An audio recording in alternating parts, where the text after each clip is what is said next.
बऱ्याचदा काय होतं की निर्णयही घेतला जातो, प्लानही ठरवला जातो, पण ते जर एक्झिक्यूट नाही केलं, ते जर इम्प्लिमेंट नाही केलं. मी मराठी माध्यमातून शिकलेलं आहे, तर आमच्या ते लहानपणी आम्हाला एक कविता होती की गणपतवाणी बिडी पिताना चावायाचा नुसतीच काडी, म्हणायाचा न मनाशीच की या जागेवर बांधीन माडी. तर ते नुसतंच म्हणून फायदा नाही आहे, ते तुम्हाला इम्प्लिमेंटेशन करण्यासाठी जो आपण पहिला मुद्दा बोललो की त्याच्यासाठी तुम्हाला लोक लागतात. एम्प्लॉयरला लक्षात आलं पाहिजे की ह्या माणसाला स्वतःची पर्सनॅलिटी डेव्हलपमेंट करण्यामध्ये जास्त इंटरेस्ट आहे कंपनीची ग्रोथ होताना. ह्या पद्धतीने जर तो इंटरव्ह्यू झाला ना, तर माझ्या मते, आणि मी तुम्हाला सांगू इच्छितो की युजली माझ्याकडे बऱ्याचदा असं होतं ना की मी इंटरव्ह्यू घेत जातो आणि एक मुलगा मला असा भेटतो की मी HR ला सांगतो की बस आता मला इंटरव्ह्यू नको घेऊ, मला हा मुलगा फायनल करायचा आहे. कारण त्यांनी हे जे सिंक्रोनायझेशन ज्याचा मी आत्ता उल्लेख केला ते झालेलं असतं त्या इंटरव्ह्यूमध्ये. तुम्ही जे काय नॉलेज ॲक्वायर केलं आहे ते तुम्ही ट्रान्सफर करा तुमच्या सबऑर्डिनेट्स आणि तुमच्या कलिग्सच्याकडे, सो दॅट ते तुमचे क्लोन म्हणून तयार होतील आणि तुम्ही रिलर्न म्हणजे नवीन काहीतरी शिकण्यासाठी तुमचा मेंदू कायम रिकामा ठेवला पाहिजे. तरच तुम्ही मग पुढची पायरीवरती तुम्ही जाऊ शकता.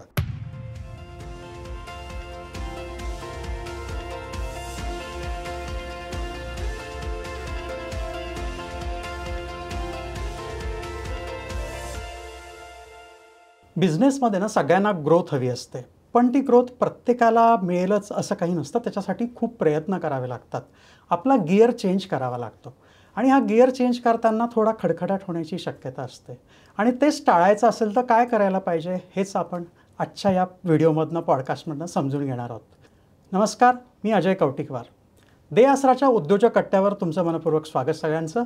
आज आपल्यासोबत आहेत सेटको स्पिंडल्स इंडिया लिमिटेडचे CEO आणि MD Rajesh Mandlik sir. Engineering आणि या प्रोडक्शन क्षेत्रातला गेली 35 वर्ष त्यांना अनुभव आहे. जगभर ते फिरत असतात. एवढ्यापुरतंच त्यांचं व्यक्तिमत्व मर्यादित नाही आहे. ते उत्तम लिहितात, रसिक आहेत आणि हे बोलण्यातनं आपण सगळं त्यांच्या समजून घेणार आहोत.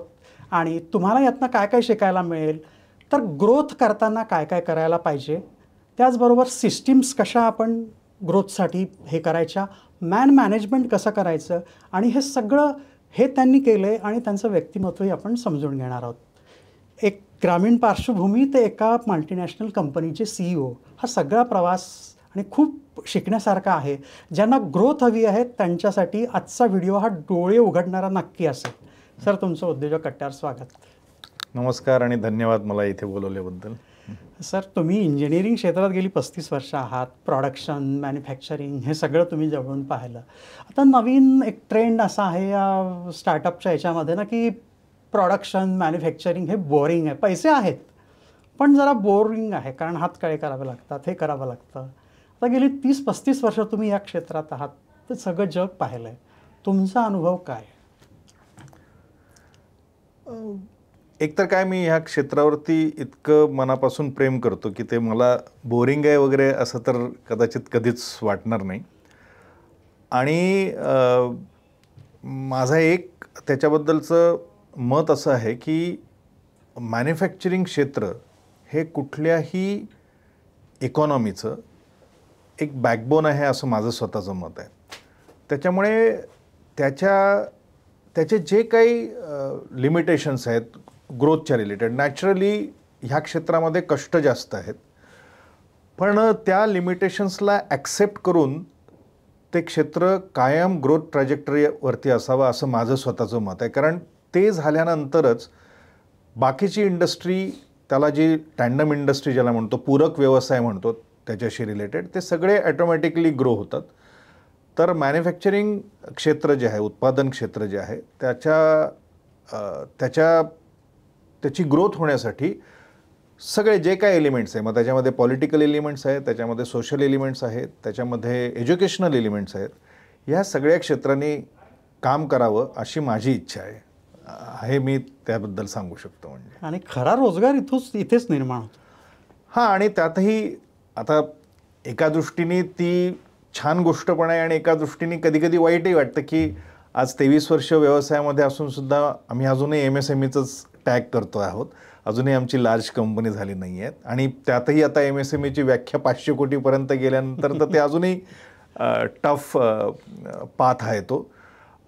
पण आज आपल्याला सगळ्यांनाच माहिती आहे की MSMEच सगळ्यात जास्त रोजगार आत्ता जनरेट करते आहे आणि उत्पादन क्षेत्र मी जसं मगाशी सांगितलं तसं तो बेसिक फंडामेंटल एरिया आहे कुठल्याही देशाच्या इकॉनॉमी ग्रोथचा.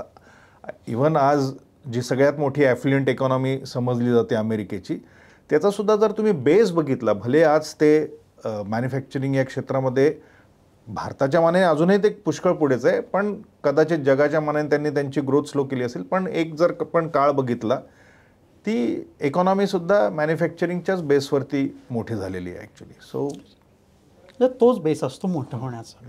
तुम्ही सर आता ग्रोथचा उल्लेख केला. एखादी छोटी कंपनी असेल, कुठलीही एक कंपनी असेल, ग्रोथचे असे काही टप्पे असतात का? म्हणजे कसा त्याचा विचार करायचा, म्हणजे एका ऑर्बिटमधून दुसऱ्या ऑर्बिटमध्ये जाणं हा कसा असतो प्रवास?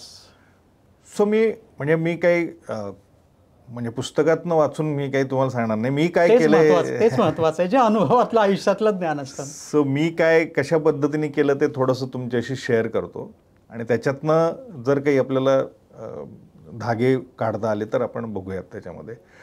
तर मला असं वाटतं की एकदा व्यवसाय चालू केल्यानंतर त्याचे एक साधारण 3 टप्पे असतात की जेव्हा तुम्ही स्वतः प्रत्येक गोष्टीमध्ये इन्व्हॉल्व असतात.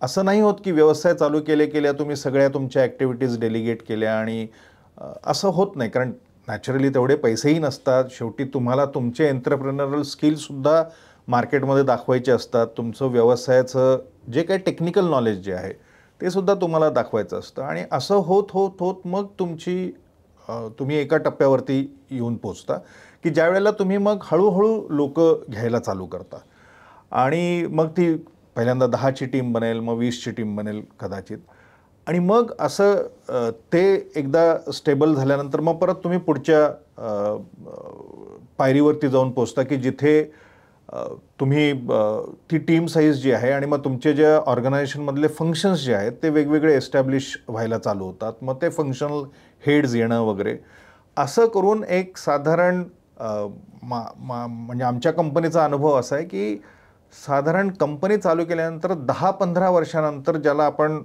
सगळे फंक्शन असणारी ऑर्गनायझेशन ज्याला आपण म्हणू शकतो अशी ऑर्गनायझेशन तयार झाली. तर टप्पेच जर म्हणायचे झाले तर माझ्या मते एक 2002ला जेव्हा आम्ही व्यवसाय चालू केला तर एक साधारण 2007-08 पर्यंत एक टप्पा आपण असं म्हणू शकतो, 2015पर्यंत दुसरा टप्पा आणि मग त्याच्यानंतर 2017-18 नंतर जो तिसरा टप्पा की आता साधारण कंपनीचं स्वरूप असं आहे आमच्या की सगळे फंक्शन्स प्लेसमध्ये आहेत, म्हणजे जागेवरती आहेत, त्याच्याशी रिलेटेड फंक्शनल हेड्स अपॉइंटेड आहेत आणि ह्याच्यापुढे आता तो आम्हाला मार्ग कळला आहे की आता ह्या लेवलपासनं परत नॅचरली टर्नओव्हरचे पण याच्यामध्ये टप्पे असतात. म्हणजे अगदीच सांगायचं झालं तर माझ्या मते एक साधारण 3 ते 5 कोटीचा पहिला टप्पा, 5 कोटी झाल्यानंतर मग एक साधारण 12 ते 15 कोटी, मग 40 ते 50 कोटी आणि मग 40 ते 50 कोटीनंतर तीच बेसलाईन पकडून मला असं वाटतं कुठल्याही कंपनीची ग्रोथ होते. पण ह्या टप्प्यापर्यंत तुम्ही एक साधारण व्यवसायाचा पूर्ण पाया जो तुम्ही चालू केलेला असतो त्याला थोडंसं ब्रिक अँड मॉर्टर टाकून ज्याला आपण म्हणतो थोडंसं भक्कम करण्याची गरज आहे की ज्याच्या बेसिसवरती मग पुढची कंपनीची ग्रोथ होऊ शकते, असं माझं मत आहे त्याच्याबद्दलचं. हे सगळ्या या टप्प्यात म्हणजे आधी बेस मजबूत करणं आणि त्याच्यानंतर हळूहळू एक एक एक एक मजले चढवत जाणं. पण हे सर हे गिअर बदलणं असताना हे समजेल कसं? म्हणजे एखाद्या उद्योजकाने केव्हा समजायचं की नाही आता आपण स्टक झालो आहे, आता आपल्याला गिअर चेंज करायला पाहिजे आणि या पुढे जायला पाहिजे. त्याच्यासाठी तुम्हाला तुमच्या सगळ्याच फंक्शन्समध्ये चेंजेस करावे लागतात. त्याच्यावर आपण विस्तारानं बोलूच. पण हे समजायचं कसं की आता आपल्याला गिअर बदलला पाहिजे? म्हणजे मला असं वाटतं की म्हणजे माझ्या मते याच्याशी जो पॅरामीटर आहे की हा टॉपलाईन हाच पॅरामीटर ग्राह्य धरावा असं माझं मत आहे की साधारण जसं मी मगाशी म्हटलं की 3 ते 5 कोटी टर्नओव्हर झाल्यानंतर नॅचरली तुमच्या त्या ज्या रिक्वायरमेंट असतात की कामं तुम्हाला डेलिगेट करण्याची गरज आहे. कदाचित एकदम लहान असते तेव्हा तुम्ही अकाउंट्स डिपार्टमेंट प्रॉब्ली अफोर्ड नाही करू शकणार. मग तुम्ही त्यावेळेला कदाचित बाहेरची एखादी एजन्सी घेऊन अकाउंट्सचं काम चालू करता तुम्ही त्या पर्टिक्युलर केसमध्ये. पण मग 3 कोटी टर्नओव्हर झाल्यानंतर मात्र तुमचं स्वतःचं अकाउंट्स डिपार्टमेंट असणं गरजेचं आहे.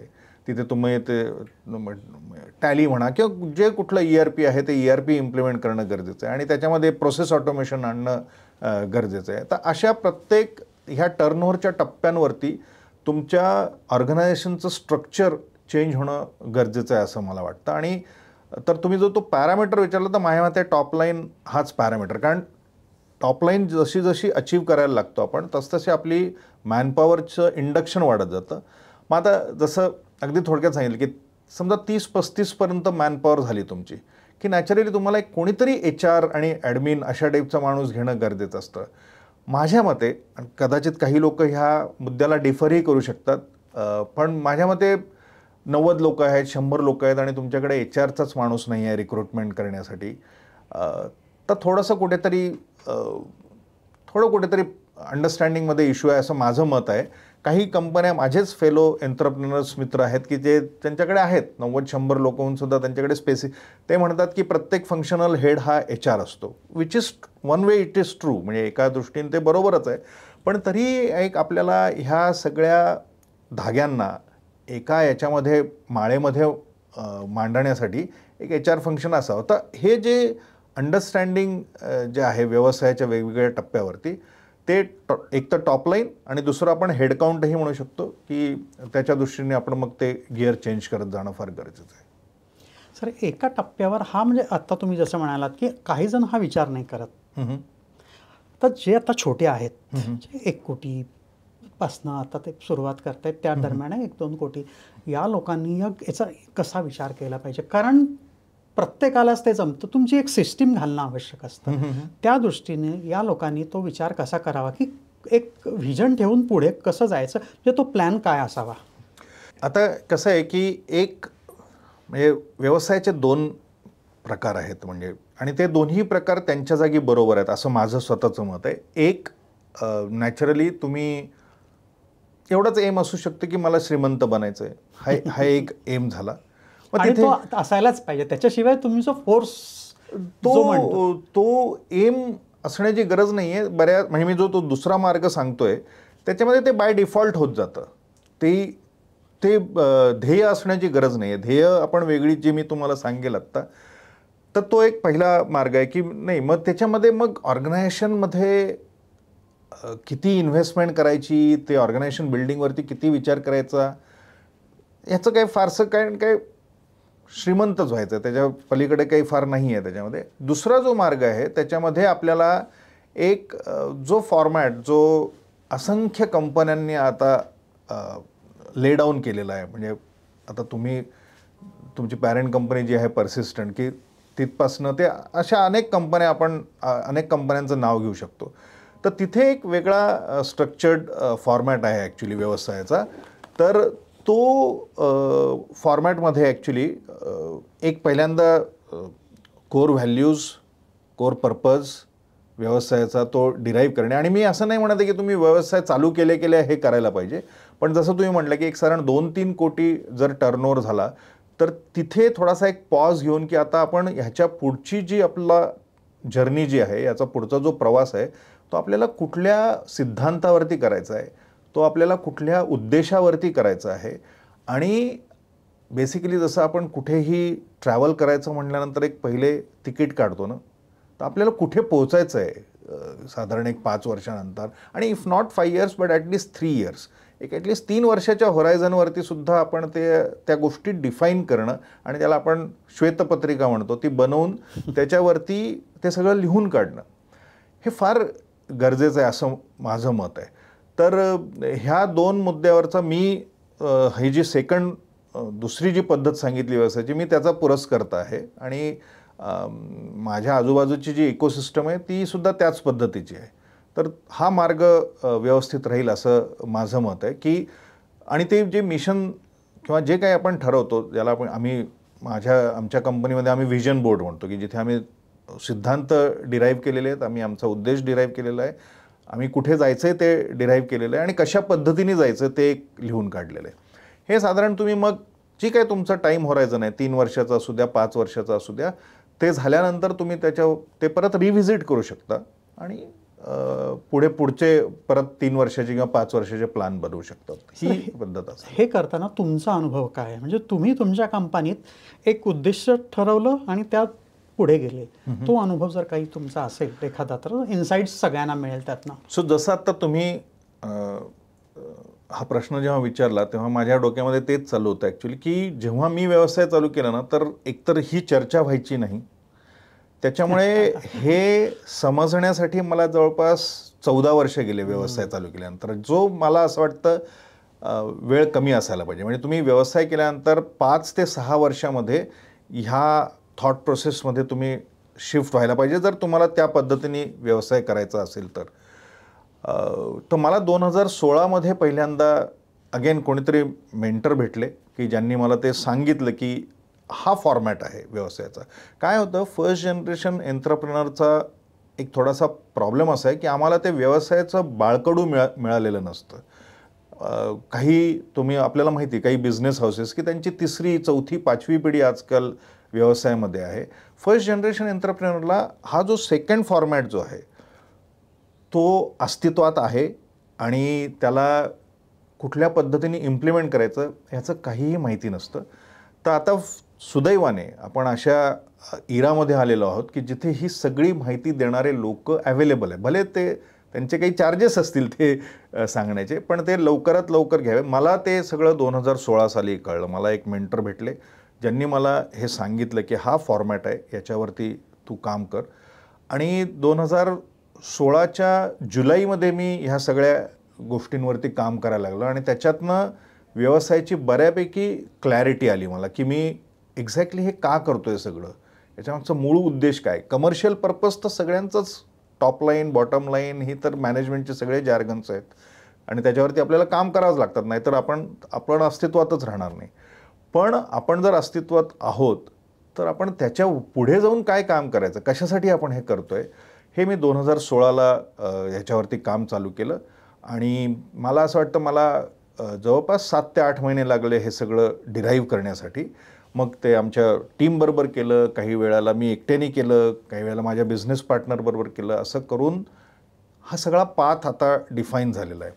आता फक्त प्रश्न उरतोय त्याच्यामध्ये की त्याला लागणारे ह्युमन रिसोर्सेस आणि बाकी इन्फ्रास्ट्रक्चर रिसोर्सेस तुम्ही कसे उभे करतात आणि ते स्वप्न कशा पद्धतीने पूर्ण करतात.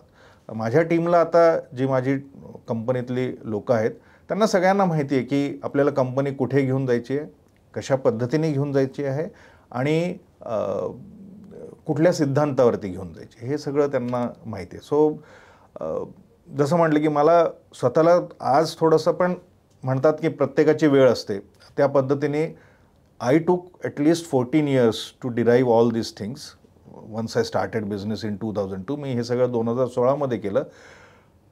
कंपन्यांनी जर त्यांचा टर्नओव्हर 2-3 कोटी टर्नओव्हर झाल्यानंतर आणि एकदा तुमची नीव, ज्याला म्हणतो आपण व्यवसायाची नीव सेट झाल्यानंतर जर हे पहिल्या 3 ते 5 वर्षामध्ये केलं तर मला असं वाटतं त्यांचा प्रवास जास्त सुखकर होईल, प्रोव्हायडेड त्यांना तो जो आपण ज्या आधी 2 मार्ग बनलो व्यवसायाचे त्याच्यातला दुसरा मार्ग जर घ्यायचा असेल तर. सर, पुढच्या प्रश्नावर जाण्याआधी आत्ता जो तुम्ही म्हटलं ना की आमच्या वेळेस हे मार्गदर्शन उपलब्ध नव्हतं, आता खूप सोयी आहेत, तसे पॉडकास्ट आहेत आणि आपल्या अशा खूप प्लॅटफॉर्म आहेत. देहासरा याच्यासाठी काम करतं की म्हणजे आमचं म्हणणं आहे की सगळ्यांनी सगळ्या चुका करायच्या नसतात. ज्या चुका झाल्यात त्या शिकून आम्ही एक काही फॉर्मॅट तयार केला, तो तुम्ही शिका आणि तेवढा गॅप, तेवढी वेळ आहे ती कमी असते, तुम्ही पुढे जाऊ शकता. देहासराने नुकताच सर ड्रीम बिग म्हणून एक इनिशिएटिव्ह सुरू केला, जी 1 कोटीची मंडळी आहे, टर्नओव्हर आहे ज्यांचा, त्यांना पुढे कसं जाता येईल, ज्यांचा 15 लाख 20 लाख आहे त्यांना 1 कोटीपर्यंत कसं जाता येईल. तर त्या लोकांना काय काय लागतं, काय काय मार्गदर्शन लागतं, हँड होल्डिंग लागतं, मेंटरशिप लागतं, हे सगळं देहासरा आता प्रोव्हाइड करतं आणि देहासरा देतं. तर सगळ्यांना माझी विनंती आहे की खाली आम्ही एक फॉर्म देतोय, त्याच्यात तुमची माहिती भरा आणि ज्यांना कुणाला आपल्याला ग्रोथ करायची आहे, एका उंचीवर टप्प्यावर जायचं आहे, त्या सगळ्यांसाठी देहासराचा ड्रीम बिग हा इनिशिएटिव्ह नक्कीच उपयोगाचा होईल. फक्त एक करायचं, तो रजिस्ट्रेशन फॉर्म भरा, आमची टीम तुमच्याशी संपर्क करेल आणि तुमचं जे मोठं होण्याचं स्वप्न आहे त्याच्यात नक्कीच आम्ही तुमचा मदत आम्ही त्याला करू. बिलकुल सर आत्ता हे सगळं तुम्ही ग्रोथचं सांगितलं. याला सिस्टीम्स तुमचा खूप जोर असतो सिस्टीम्सवर. म्हणजे एक सिस्टीम्स सगळ्या गोष्टींना सिस्टीम्स घालणं, मॅन पॉवर मॅनेजमेंट आणि मनी मॅनेजमेंट या 3 मुद्द्यांवर तुम्ही थोडं जरा डिटेल्स सांगितलं पाहिजे. किती महत्त्वाचे आहेत ह्या सगळ्या प्रोसेसेस सेट करणं कंपनी मोठी होण्यासाठी? आता तुम्ही जर म्हटलं की ह्या किती महत्त्वाच्या आहेत, तर इनफॅक्ट त्याच गोष्टी आहेत की ज्याच्यावरनं कंपनीची आपण ग्रोथ ट्रॅजेक्टरी जी आहे ती डिफाईन करू शकतो. पहिलं तुम्ही म्हटलं की मॅन मॅनेजमेंट. तर एक सर्टन पातळी, एक सर्टन लेवल तुम्ही अचीव्ह केली तुमच्या व्यवसायाची, तर त्याच्यानंतर जो प्रवास असतो तो ॲक्च्युली लोकांच्या मदतीनेच करावा लागतो आपल्याला. कारण शेवटी 2 हात 2 पाय आणि 1 डोकं हे जेवढं करतील आणि आमच्या ह्या MSME मॅन्युफॅक्चरिंगमध्ये मला आता एव्हाना कळलं की 3 ते 5 कोटीपर्यंत तुम्ही करू शकता. म्हणून मी मगापासून हा सारखा तो उल्लेख करतोय. तर ती कोर टीम बनवणे आणि त्याच्याशी रिलेटेड वेगवेगळे महत्त्वाचे फंक्शन्स जागेवरती आणणे. दुसरं तुम्ही प्रोसेसेसच्या बद्दल बोललात.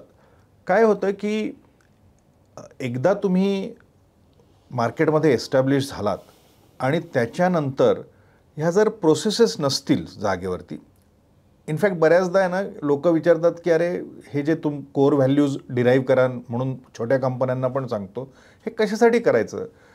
तर एकदा तुम्ही ते सिद्धांत डिफाईन केले तुमचे आणि तुम्ही टीम त्या सिद्धांताच्या बेसिसवरती जर सिलेक्ट केली, राईट, तर तुमचे जे कस्टमर्स आहेत किंवा बाकी कुठलेही स्टेक होल्डर्स, त्यांना दरवेळेला तुमच्याशीच बोलण्याची गरज नसते. कारण तुम्ही जे सिद्धांतावरती व्यवसाय उभा केला त्याच सिद्धांतावरती तुमचा माणूसही बोलत असतो आणि त्याच्यामुळे तो कस्टमर जो आहे किंवा कुठलाही स्टेक होल्डर जो आहे तो सॅटिस्फाय होतो तुमच्या कलिगशी बोलल्यानंतर सुद्धा. तर ह्याच्यासाठी ह्या प्रोसेसेस त्या पद्धतीने डिराईव्ह करणं की ही या समजा मी आता स्पिंडल दुरुस्ती क्षेत्रात आहे, आम्ही ह्या पद्धतीने स्पिंडल रिपेअर करतो, हे जे माझं जे काय नॉलेज आहे किंवा माझ्या बिझनेस पार्टनरचे नॉलेज आहे ते आम्ही दुसऱ्यांकडे व्यवस्थित पद्धतीने स्टँडर्ड ऑपरेटिंग प्रोसिजरच्या थ्रू जेव्हा आम्ही ट्रान्सफर करतो तेव्हा तोही आमच्याच पद्धतीने विचार करायला लागतो. तर ती प्रोसेसेसची ताकद आहे. आणि कितीही म्हटलं तरी व्यवसायामध्ये शिस्त आणण्यासाठी ह्या प्रोसेसेसची खूप गरज आहे, राईट. आणि तिसरं तुम्ही बोललात फायनान्सचं. तर फायनान्स एकतर काय होतं की पर्टिक्युलरली मी मॅन्युफॅक्चरिंग क्षेत्राला रिप्रेझेंट करतो. आम्ही टेक्निकल लोक असतो आणि आम्ही आमच्या तांत्रिक ज्ञानाच्या एवढं प्रेमात असतो की 2 डिपार्टमेंट्सवरती आम्ही फार कमी फोकस करतो. एक पहिलं म्हणजे HR आणि दुसरं म्हणजे फायनान्स. आम्हाला असं वाटतं की आमचं तांत्रिक ज्ञान हे एवढं चांगलं आहे की finance will be automatically taken care. पण एक अगेन 6 ते 7 कोटीचा टर्नओव्हर क्रॉस केल्यानंतर माझ्या मते तुम्हाला एक डेडिकेटेड फायनान्शियल कन्सल्टंटची गरज असते. मग तुम्ही तो एम्प्लॉईच्या रूपामध्ये घ्या किंवा मग कन्सल्टंटच्या रूपामध्ये घ्या. कारण आणि सगळ्यात मुख्य म्हणजे जसं सेल्स आणि मार्केटिंग या 2 फंक्शनमध्ये डिफरन्स आहे, तसंच अकाउंट्स आणि फायनान्स या 2 फंक्शनमध्ये पण डिफरन्स आहे. बऱ्याचदा काय होतं की अकाउंटिंग म्हणजेच फायनान्स असं एक समजलं जातं, पण फायनान्स मॅनेजमेंट आणि अकाउंटिंग करणे याच्यामध्ये बऱ्यापैकी फरक आहे. तर ते तुम्हाला प्रॉपरली फंड्स उभे कसे करायचे, त्याचं युटिलायझेशन कसं करायचं, वर्किंग कॅपिटल म्हणजे काय, कॅपिटल एक्सपेंडिचरवरती तुम्ही कशा पद्धतीने पैसे रेज करायचे, ह्या सगळ्याचं नॉलेज घेणं हे फार गरजेचं आहे आणि ते घेतल्यानंतर त्याचं इम्प्लिमेंटेशन फार गरजेचं आहे.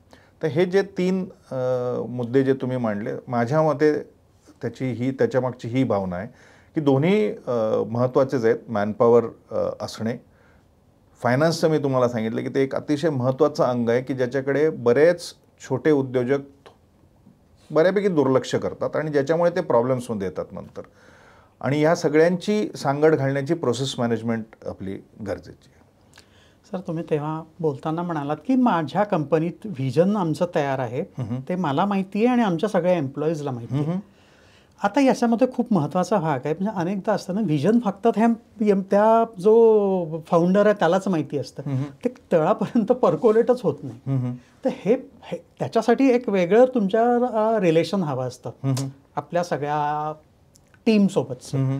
तर हे रिलेशन मेंटेन कसं करायचं, म्हणजे तुमची जी व्हिजन आहे भले तुम्हाला खूप वाटतं, पण तर ती तळापर्यंत खालच्या एम्प्लॉयपर्यंत गेलीच नाही तर ते रिफ्लेक्ट होणार नाही. हे एवढं सोपं नाही आहे, त्याच्यासाठी तुम्हाला खूप गोष्टी कराव्या लागतात. तर त्या अशा कुठल्या 4-5 गोष्टी आहेत की ज्या सगळ्यांनी करायला पाहिजे, आयडियल प्रॅक्टिस? इथे आहे ना, मला थोडंसं वर्क कल्चर ह्या बाबतीत थोडंसं बोलावं असं वाटतं. बऱ्याचदा म्हणजे 2 टाईपचे कम्युनिकेशन आहेत कुठल्याही ऑर्गनायझेशनमध्ये. एक फॉर्मल कम्युनिकेशन असतं आणि एक इन्फॉर्मल कम्युनिकेशन असतं. तर ह्या कम्युनिकेशनच्या माध्यमातनं हे जे तुमच्या डोक्यामध्ये जे काही चालू आहे, कारण शेवटी जसं मी मगाशी म्हणलं ना, शेवटी त्यांच्या खांद्यांवरती हात ठेवूनच तुम्हाला पुढे जायचं आहे. तुम्ही एकटे नाही जाऊ शकत पुढे. तर त्यांना म्हणजे टीमला जर माहिती नसेल की आपल्या कंपनीला कुठे न्यायचं आहे, तर तुम्ही किती ओढणार ना ते. आणि ते जर तुमच्या सोबतच असतील तर त्या गोष्टी एकदम इझी होऊन जातात. तर हे करण्यासाठी फॉर्मल आणि इन्फॉर्मल कम्युनिकेशनचा दोन्ही पद्धतीचा वापर आम्ही कंपनीमध्ये करतो. फॉर्मल कम्युनिकेशनमध्ये काय, तर ते लिटरली हे जे सिद्धांत आहेत, हे जे उद्देश आहेत आणि जे आम्हाला ज्याला आपण मिशन स्टेटमेंट म्हणतो आणि ते कशा पद्धतीने आपण करणार हे आमच्या कंपनीमध्ये आम्ही जागोजागी लावलेले आहेत. हे झालं फॉर्मल कम्युनिकेशनची पद्धत. आमच्या कंपनीमध्ये एक मंथली कम्युनिकेशन मीटिंग एक होते. म्हणजे दर महिन्याला आमची एक MRM असते. तर मंथली रिव्ह्यू मीटिंग झाल्यानंतर आम्ही मंथली कम्युनिकेशन मीटिंग किंवा ज्याला टाऊन हॉल मीटिंग पण बऱ्याच ठिकाणी म्हटलं जातं, की जिथे आम्ही सगळे एम्प्लॉईज जमतो. मागच्या महिन्यामध्ये आपलं काय झालं, पुढच्या महिन्यामध्ये आपण काय करणार आहोत आणि हे जे व्हिजनच्या बद्दल म्हणजे दूरदृष्टी जी आपण ठेवलेली आहे व्यवसायाच्यासाठी, ती वेगवेगळ्या पद्धतीने मग ते कोणी सिनियर मॅनेजमेंटचा माणूस बोलेल, कधी मी बोलेल, कधी मिडल मॅनेजमेंटचा माणूस बोलेल, कधी आमच्या एम्प्लॉईजना आम्ही एक्सटेम्पर टॉक करायला लावू तिथे. अशा पद्धतीने ते ॲटमॉस्फिअर क्रिएट केलं जातं की त्यावेळेला बऱ्यापैकी लोकांना आयडिया येते की आपण शॉर्ट टर्ममध्ये कुठे आहोत आणि लाँग टर्ममध्ये आपल्याला कुठे जायचं आहे ते. तो ही पद्धत मी जास्त म्हणजे वापरली आमच्या कंपनीमध्ये की फॉर्मल आणि इन्फॉर्मल या दोन्ही कम्युनिकेशनच्या पद्धतीने मी हे प्रयत्न केला आहे की लोकांच्यापर्यंत मला जिथे कंपनी न्यायची ती कुठे न्यायची आहे, ती कशा पद्धतीने न्यायची आहे हे त्यांच्यापर्यंत पोहोचलेलं आहे. सर, तुम्ही एवढी वर्ष या क्षेत्रात आहात, खूप लोकांना भेटता. ॲज अ सिलेक्शन करताना जेव्हा टीम सिलेक्ट करायची आहे तेव्हा ॲज अ फाउंडर म्हणून काय बघता तुम्ही? आता तुम्ही खूप लोकांना हायर करताना भेटत असाल, त्यांचे इंटरव्ह्यू घेत असाल, तेव्हा तुम्ही काय बघता एम्प्लॉयमध्ये? आणि ज्याला हे करायचं आहे, एम्प्लॉयर आहे, ज्याला नोकरी हवी आहे, त्यांनी काय विचार केला पाहिजे जेव्हा तो कुठे इंटरव्ह्यूसाठी जातो? म्हणजे बऱ्याच वेळेला असतं की त्याच्या डोक्यात क्लिअर नसते, मला सगळं येतं किंवा मला सगळं माहिती आहे असं तो सांगायला जातो. याच्या काय दोघांच्या दृष्टिकोनातून मला तुम्ही तुमच्या अनुभवावरून सांगा.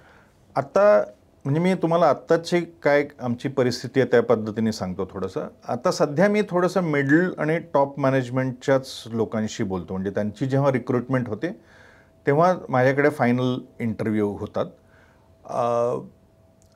आणि मी आता आहे ना, मी टेक्निकल नॉलेज खरं सांगायचं तर नाही बघत. टेक्निकल नॉलेज त्यांचं आमच्या कंपनीला सुटेबल आहे की नाही ते बघणारे माझे HRचे, माझे प्लांट हेड किंवा रेव्हेन्यू हेड हे लोक बघतात.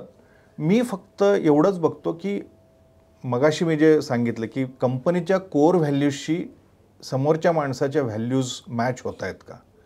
कारण ते जर झालं ना तर त्याचीही गाडी सुरळीत चालते कंपनीमध्ये जॉईन केल्यानंतर. आणि आम्हालाही जे त्यांना कन्व्हे करायचं आहे ते आम्ही त्याच वेळेला त्यांना सांगितलेलं असतं. हे सगळं सिंक्रोनायझेशन झालं एकदा. माझे बिझनेस मेंटर जे ते बऱ्याचदा म्हणतात की usually we hire people on face value and fire them for not following core values. So हा जो आहे ना हा फार महत्त्वाचा मुद्दा. त्याच्यामुळे मी आजकाल जे मिडल मॅनेजमेंट आणि इवन टॉप मॅनेजमेंटचे सुद्धा लोक जेव्हा घेतो तेव्हा मी फक्त सिद्धांतावरती बोलतो त्यांच्याशी. म्हणजे माझं क्वेश्चनर अशा पद्धतीने तयार करतो की हा आपल्या कंपनीशी व्यवस्थित सिंक होऊ शकतोय का ते. ओके, सो ही झाली माझी इंटरव्ह्यूची प्रोसेस. आणि एकदा ते ऑनबोर्ड झाले की मग त्याचं इंडक्शन प्रोग्राम असतो आणि मग त्याच्यानंतर मग 1 महिन्याभरानंतर साधारण ते कंपनीमध्ये त्यांचं व्यवस्थित काम आउटपुट आम्ही एक्सपेक्ट करायला लागतो. आता दुसरा प्रश्न तुम्ही इंटरव्ह्यूचा, म्हणजे इंटरव्ह्यूमध्ये काय हे करायला पाहिजे. आता मी सीझन एम्प्लॉईजसाठी तर मी काही जास्त बोलणार नाही, पण जे नवीन स्टुडंट्स जे आहेत तर तिथे आहे ना बऱ्याचदा काय होतं, आणि मी इंजिनियरबद्दलच माझं बोलणं लिमिटेड ठेवेल कारण मला बाकीच्या क्षेत्रातला जास्त अनुभव नाही आहे. पण इंजिनिअरिंगच्या मुलांना मला थोडंसं आव्हान असं आहे. एक तर मी नेहमी सांगत असतो की जसा एम्प्लॉयरला हक्क आहे की समोरच्या माणसाची पर्सनॅलिटी काय आहे हे आम्ही बघतो. मग त्याच्यामध्ये त्याचं एज्युकेशन बरोबर आहे का, त्याचं जे काही क्वालिफिकेशन आहे किंवा टेक्निकल नॉलेज बरोबर आहे का, त्याच्या कुठल्या तरी रेफरलला फोन करून तो कसा आहे याचा जाणून घेण्याचा प्रयत्न करतो. माझ्या मते एम्प्लॉईनी सुद्धा हे सगळं करावं असं काही नेसेसरी नाही आहे. आणि तुमचं जर नाणं खणखणीत असेल तर तुम्ही व्यवस्थित पद्धतीने कुठेही जॉईन होऊ शकतो, तुम्हाला जॉब मिळणार आहे. पण बऱ्याचदा काय होतं की त्यांची व्हॅल्यू सिस्टम आणि कंपनीची व्हॅल्यू सिस्टम ही मॅच नाही झाली तर त्यांनाही मग लवकर बोर होऊन जातात ते लोक. तर त्यांनी माझा एक हे नम्र आव्हान आहे सगळ्यांना की त्यांनी ह्या आस्पेक्टवरती विचार करावा. आणि दुसरं आहे ना, बऱ्याचदा काय होतं की लोकांना उत्तरं कशी द्यायची हे बऱ्याचदा ते शिकलेले असतात, पण they don't have art of asking right questions. Usually प्रश्न जे विचारले जातात ना तर ते 5 days वीक आहे का, कॅन्टीन फॅसिलिटी आहे का, ट्रान्सपोर्ट फॅसिलिटी, हे प्रश्न इरिलेव्हंट आहेत आत्ता तसं बघायला गेलं तर.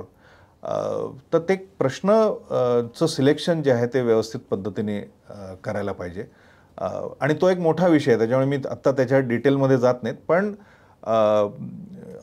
असे प्रश्न विचारायला पाहिजे की एम्प्लॉयरला लक्षात आलं पाहिजे की ह्या माणसाला स्वतःची पर्सनॅलिटी डेव्हलपमेंट करण्यामध्ये जास्त इंटरेस्ट आहे कंपनीची ग्रोथ होताना.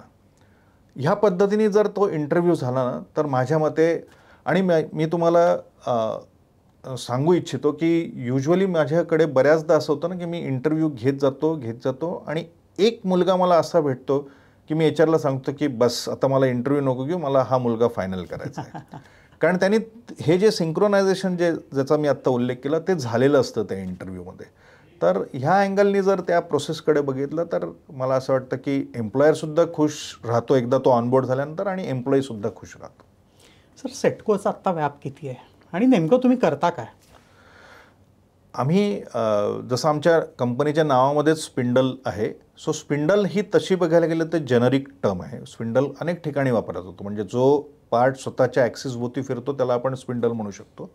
आम्ही मशीन टूल स्पिंडल नावाच्या एका स्पेसिफिक प्रोडक्टमध्ये काम करतो की अगदी खरं सांगायचं तर ते बाहेर फार कमी लोकांना लक्षात येईल. ते तुम्हाला माझ्या कंपनीमध्ये व्हिजिट केल्यानंतरच बघायला मिळेल आणि त्याचा वापर कसा होतो. तर ते स्पिंडल मेनली CNC मशीन्सवरती वापरले जातात. मग त्याच्यामध्ये मशीनिंग सेंटर्स आले, टर्निंग सेंटर्स आल्या, ग्राइंडिंग मशीन्स आले, वुडवर्किंग मशीन्स आल्या, डेंटिस्ट्रीच्या मशीन्स आल्या, अशा वेगवेगळ्या ॲप्लिकेशनमध्ये की जिथेही तुम्हाला पार्टमधनं, म्हणजे पार्ट मॅन्युफॅक्चर करताना सबस्ट्रॅक्टिव्ह मशीनिंगने जेव्हा तुम्हाला पार्ट बनवायचा आहे तेव्हा स्पिंडल लागतो आणि तो त्या CNC मशीन्सवरती वापरला जातो.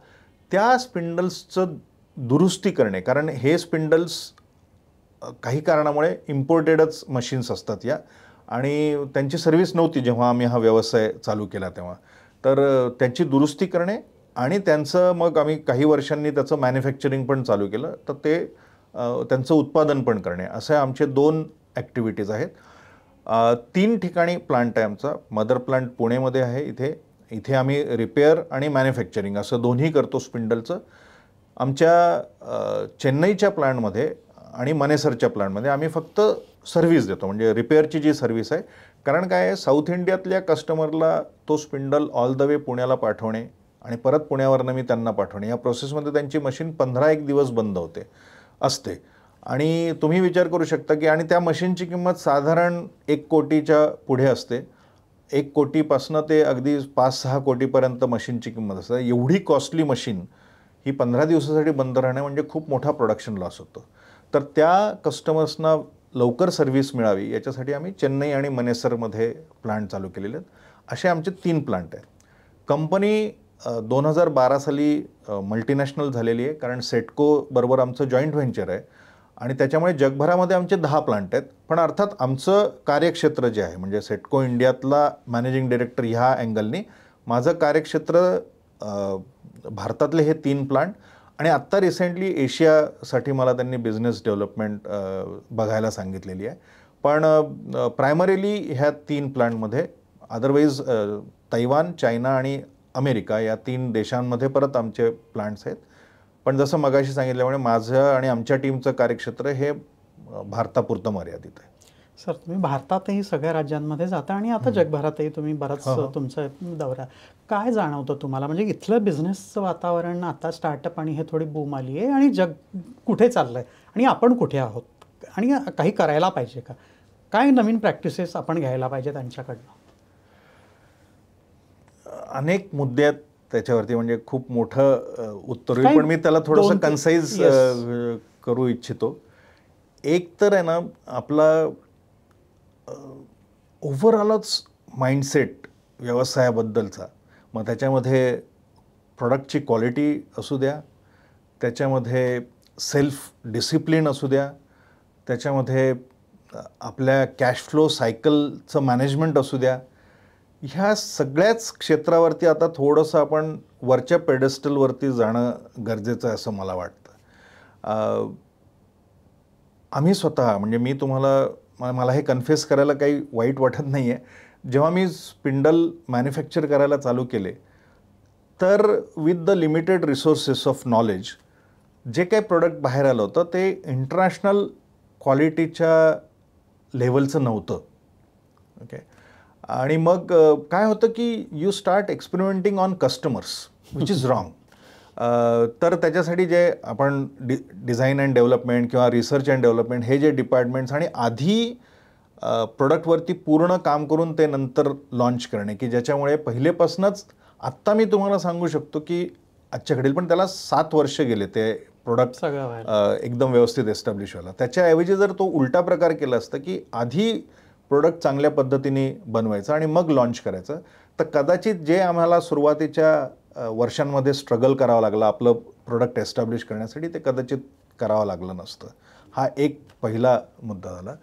सो क्वालिटीच्या बाबतीत आपल्याला अपग्रेड करणं स्वतःला हे अत्यंत गरजेचं आहे आणि ते होतं आहे. मी होत नाही अशातला भाग नाही. जसं आता आम्हाला पण जाणीव झाली, फक्त ती जाणीव होण्यासाठी पुष्कळ फटके खावे लागले.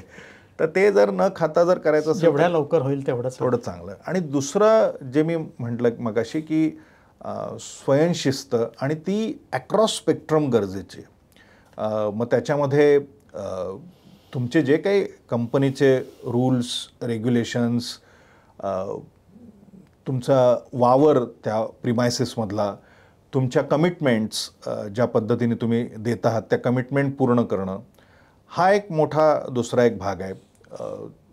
मी मोबाईलचा वापर त्याच्याबद्दलही मी बऱ्याचदा बघतो की मी आता तैवानमध्ये तर मला खूपदा जावं लागतं, आमच्याच सेटकोच्या तैवान फॅक्टरीमध्ये. तिथल्या लोकांचा ॲटिट्यूड ह्या सगळ्या कामाच्या बाबतीतचा आणि आपल्या इथला, आता आम्ही ते सगळे बघून आमच्या इथे पण इम्प्लिमेंट करत चाललेलो आहोत.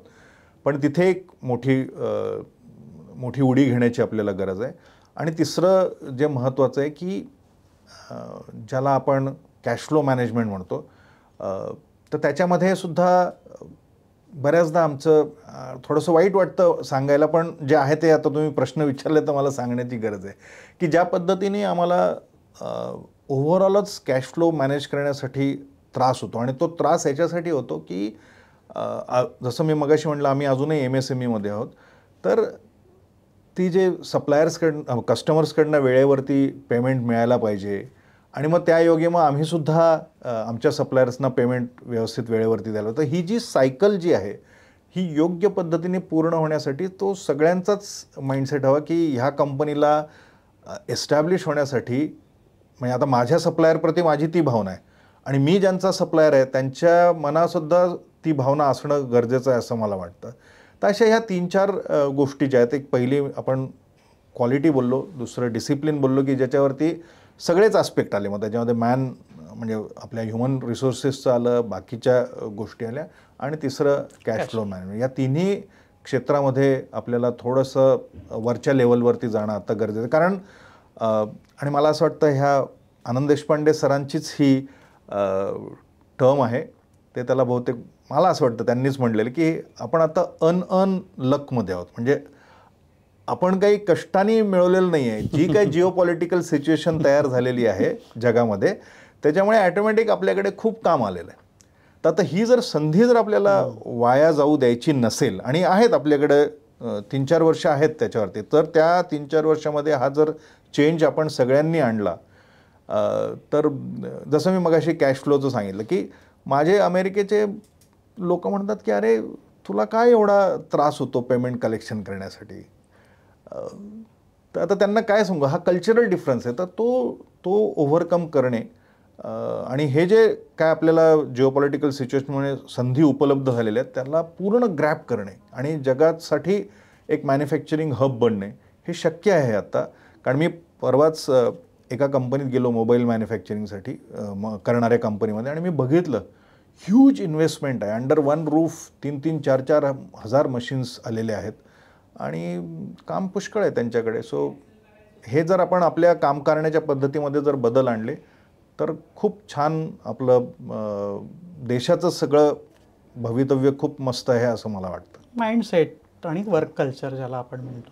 बिलकुल सर, तुमची पार्श्वभूमी ही ग्रामीण भागातली, म्हणजे परभणी जवळच्या एका ग्रामीण भागातून ते आत्ता मल्टीनॅशनल कंपनीत एका CEO MD पर्यंतचा हा सगळा मोठा प्रवास. हा काही सोपा नव्हता प्रवास, खूप त्याला तुम्हाला अप अँड डाऊन्स याच्यातून जावं लागलं.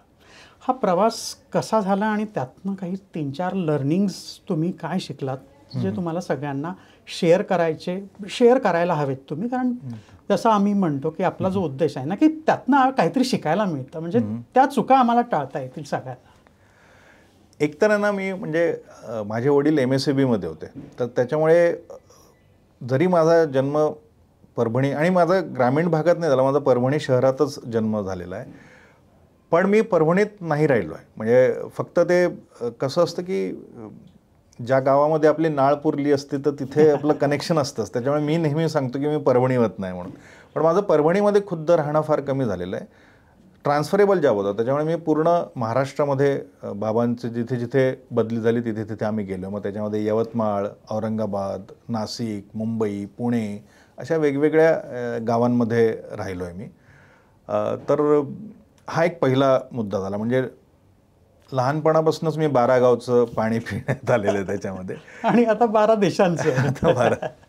सो आणि बाकी जसं मी अनेक प्लॅटफॉर्मवरती जिथे जिथे मला बोलायला सांगितलं तिथे मी फ्रँकली सांगितलेलं आहे की अनेक एंटरप्रेनर्सच्या ज्या आपण स्टोरीज ऐकतो ना, की त्यांनी मग व्यवसाय चालू केला, मग काहीतरी मोठा प्रॉब्लेम येतो त्यांना. मग त्याच्यामध्ये कधीतरी मशीनला आग लागते, कधीतरी पुरामध्ये मशीनमध्ये पाणी शिरतं, कधी ट्रान्सपोर्ट होताना मशीन कुठेतरी ॲक्सिडेंट होतो, काहीही होतं, आणि मग ते पूर्ण रसातळाला जातात आणि मग परत ते फिनिक्स पक्षाप्रमाणे परत वरती येतात वगैरे वगैरे वगैरे. PF काढलेला असतो त्यांनी आणि मग मुलाच्या फीज भरायला प्रॉब्लेम झाले. असे अनेक स्टोरीज आपण ऐकतो आणि मला माझ्याबद्दल फार लकी, भाग्यवान आहे मी असं वाटतं की सुदैवाने मला हे कुठलेच प्रॉब्लेम फेस नाही करावे लागले. मग त्याला तुम्ही कॅल्क्युलेटेड रिस्क म्हणा, काही लोक त्याला आता व्यावसायिक शहाणपण म्हणतात, काही लोक त्यांना नशीबही म्हणतात.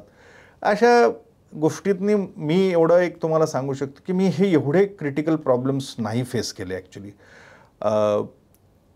आणि परत मगाशी बोलल्याप्रमाणे की जे मी अनेक ठिकाणी बोलले की मी ॲक्सिडेंटल बिझनेसमन आहे. मला कुठल्याही अँगलनी व्यवसायामध्ये जायचं नव्हतं. मी एम्प्लॉई म्हणूनच काम चालू केलं आणि तेच पुढे करायचं की काय असंच डोक्यामध्ये होतं की आपल्याला या कंपनीचं जनरल मॅनेजर बनूयात, फार फार तर व्हाईस प्रेसिडेंट बनूयात वगैरे वगैरे वगैरे. पण काही सिच्युएशन्स अशा आल्या की ज्याच्यामुळे मी व्यवसायामध्ये शिरलो आणि एस्टॅब्लिश झालो. आणि ते एस्टॅब्लिश होताना ते जे मी मगाशी सांगितलं, मी फार पैशाचे प्रॉब्लेम्स फेस नाही केले. बऱ्याचदा ना त्या आपल्या मराठी म्हणीची खिल्ली उडवली जाते की अंथरूण पाहून पाय पसरायला पाहिजे. तर त्याचा बऱ्याच लोक ना वेगळ्या अर्थाने ते बोलतात. ते माझ्या मते तुम्ही पाय पसरा, काहीच प्रॉब्लेम नाही, पण ते अंथरूण पण तेवढं मोठं व्हायला पाहिजे. तर ते मी बहुतेक करत गेलो व्यवसायामध्ये. जास्त रिस्क घेतल्या नाही असं नाही, पण ती रिस्क मिटिगेट करण्यासाठी त्या रिस्कला समजा काही फेल्युअर आलं तर दुसरा आपल्याकडे बॅकअप प्लॅन काय आहे त्याच्यावरती विचार करून ठेवलेला होता. ती बॅकअप सिस्टम तयार करून ठेवलेली होती. त्याच्यामुळे कदाचित मला फार प्रॉब्लेम आले नसावेत जे बऱ्याच बिझनेस ओनर्सना येतात ते. बाकी तुम्ही विचारलं की काय अजून सांगू शकाल, तर एक 4-5 गोष्टी मला एक फार सांगाव्याशा वाटतात. एकतर बऱ्याच वेळा आपण निर्णय घेणे म्हणजे डिसिजन मेकिंग म्हणजे बोललं खूप जातं, पण डिसिजन नाही घेतलं जातं ॲक्च्युली. हे मी बऱ्याचदा बघितलेलं आहे. समहाऊ आम्ही निर्णय क्षमता आम्ही आमची चांगली ठेवली आणि निर्णय क्षमतेची गंमत अशी आहे ना की अनफॉर्च्युनेटली ती तेव्हाच डेव्हलप होते जेव्हा तुम्ही काही चुकीचे निर्णय घेतलेले असतात. तर ते आम्ही घेत गेलो without having too much of fear of failure. आणि जरी फेल्युअर जरी आलं तरी मी तुम्हाला सांगितलं की त्याचं ते बॅकअप सिस्टम तयार केलेली होती. दुसरं मला असं वाटतं की एक खूप आम्ही चिकाटी ठेवली बऱ्याचदा. म्हणजे एक छोटंसं उदाहरण सांगायचं झालं ना की आमच्या कंपनीमध्ये आमच्या व्यवसायामध्ये रादर एक स्टुडर नावाची स्वित्झर्लंडची मशीन आहे आणि ती कंपनीमध्ये असेल तर आम्हाला फार कमी प्रश्न विचारले जातात की त्या मशीनवरती जी काय ॲक्युरेसी लागते ती मिळणारच. 2002ला जेव्हा व्यवसाय चालू केला तेव्हाही आम्हाला माहिती होती की आपल्या कंपनीमध्ये स्टुडर पाहिजे म्हणून. मला पहिली स्टुडर घ्यायला 18 वर्ष गेले, पण 18 वर्ष आम्ही ते घोकत होतो की आपल्याला स्टुडर घ्यायचे, आपल्याला स्टुडर घ्यायचे. तर ज्याला आपण परझर्व्हिअरन्स म्हणतो तो आम्ही ठेवला, चिकाटी आणि पाठपुरावा. आणि मला आता सांगायला आनंद वाटतो की मी 2020ला पहिली स्टुडर घेतली, 2021ला दुसरी स्टुडर घेतली आणि आत्ता ह्या वर्षी आम्ही स्टुडरपेक्षाही चांगली मशीन विकत घेतली. तर हे एक महत्त्वाचं आहे. तिसरी अजून एक महत्त्वाची गोष्ट म्हणजे एक इम्प्लिमेंटेशन किंवा ज्याला एक्झिक्युशन. की बऱ्याचदा काय होतं की निर्णयही घेतला जातो, प्लानही ठरवला जातो, पण ते जर एक्झिक्यूट नाही केलं, ते जर इम्प्लिमेंट नाही केलं. मी मराठी माध्यमातून शिकलेलं आहे, तर आमच्या ते लहानपणी आम्हाला एक कविता होती की गणपतवाणी बिडी पिताना चावायाचा नुसतीच काडी, म्हणायाचा न मनाशीच की या जागेवर बांधीन माडी. तर ते नुसतंच म्हणून फायदा नाही आहे, ते तुम्हाला इम्प्लिमेंटेशन करण्यासाठी जो आपण पहिला मुद्दा बोललो की त्याच्यासाठी तुम्हाला लोक लागतात, तर ती मॅनपॉवर असणे. तर ह्या एक मला असं वाटतं 3-4 गोष्टी ज्या आहेत. आणि दुसरं एक लास्टचं एक सांगू इच्छितो की आणि ती प्रोसेससुद्धा मी बऱ्याच अगेन मगाशी सांगितलं असं वेगवेगळ्या माध्यमातून बोललेलो आहे.